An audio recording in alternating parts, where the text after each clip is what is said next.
Hi everyone, I hope you're all well. Well, it's only Monday and there has been so much drama in the news already. I'm going to start with the 100 NFL players kneeling during their national anthem before a game in protest of police treatment towards African Americans. Now, it's caused a whole lot of drama because Donald Trump has come out and said this. Wouldn't you love to see one of these NFL owners, when somebody disrespects our flag, to say, get that son of a bitch off the field right now, out, he's fired. He's fired! Now, Donald Trump has also said that it's nothing to do with race and that it's actually just disrespectful to the country, and to kneel down is divisive.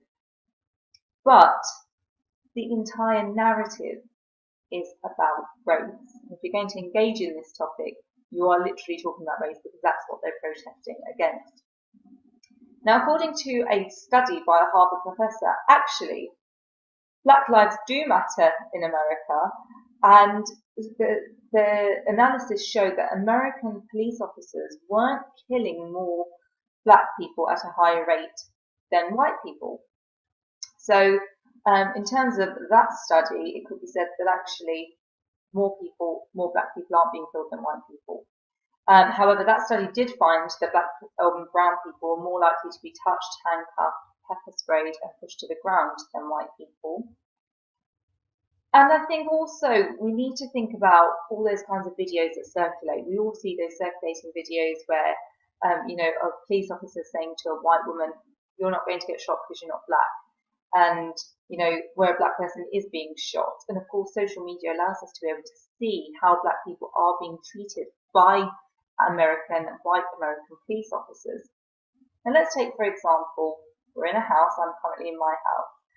And somebody decides not to come to dinner in protest of something that's been said in the family or happened that day that they're unhappy with. As a parent or as a sibling, you would go and speak to that person who hasn't turned up to dinner to say, what happened? Come and join us. And that's the same with a country and its people, regardless of the race, regardless of you being black or white or Hispanic or Latino or Indian, you're part of one country. You're part of a nation. And if one sector is feeling kind of, like they're divided from that entire unity, the unity needs to come together to make sure something's done about it. And that's clearly not what is happening at the moment with President Trump. So let's see how this pans out. But as JFK said, those who make peaceful revolution impossible will make violent revolution inevitable. So hopefully it starts a conversation rather than a violent revolution. Also in the news is that Angela Merkel has won her fourth term in office, but this has all been overshadowed by the fact that the far-right nationalist party, the AfD, has won many seats. And, if you don't know what they stand for, they've been saying things like, burqas, we believe in bikinis. They have pictures of women who are pregnant and saying, we will only breed from our race, kind of that Nazi sentiment of an Aryan superior race. And now Angela Merkel is trying to form a coalition to form a strong and stable government, a slogan that we have heard a lot during our election, with Prime Minister Theresa May also used the same word. And we'll be able to see many parallels with what's happening in Germany. I mean, the fact that, the resurge of Labour is very similar to the AfD's rise, which is similar in the sense of destabilising the government. But in terms of the AfD themselves, are very much like UKIP and promoting those very nationalistic values. And, I said in my last blog that when it comes to Brexit, we're constantly talking about the vision of Britain's future, and very rarely do we touch on Britain's values. And it seems that people are trying to cling on to an identity or find an identity, and that seems to be happening in Germany with this, surgence to fight the foreigners. And it just seems to be that actually these countries just need to hone in on their values and support and put money into services that are constrained. And that way you don't have to fight the foreigners, but invite the foreigners. of course, I don't personally believe in land having barriers. I believe that we're a human race. This is one Earth, one place.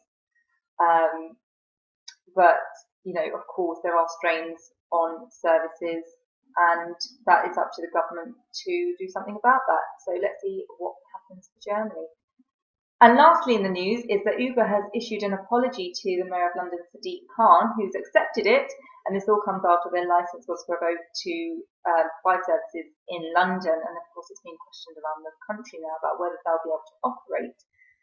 And in an age of advancing technology, I really think that we need to consider the fact that where companies are trying to expand technologically and digitally, there are going to be issues of compliance and ethics because, of course, we're trying to please the consumer and constantly cut costs to make sure that people have got the best value for money and just generally the best value. Of course, it's outdoing competition like with the black cab drivers.